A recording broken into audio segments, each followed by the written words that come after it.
Hello বন্ধুরা, সবাই কেমন আছো? নিশ্চয়ই তোমরা সবাই ভালো আছো আর আমিও খুব ভালো আছি। তো এখন আমি কি বানাচ্ছি বলো তো? বানাচ্ছি রুটি আর ফুলকপি আলু ভাজা।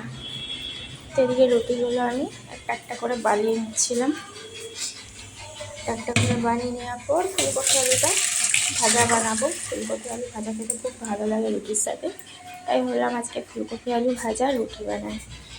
ভীষণ ঠান্ডা, আর আমি কানে চাদরটা দিয়েই রাখি, কানে খুব ঠান্ডা লাগে। একবার করে বাইরের দিকে দেখছি যে রোদ বেরিয়েছে কিনা, তো দেখছি না, ভালোই রোদ বেরিয়েছে। তো আমার সব কমপ্লিট। এইদিকে গ্যাস ট্যাস মোছা হয়ে গেল, সব কমপ্লিট করে নিয়েছি।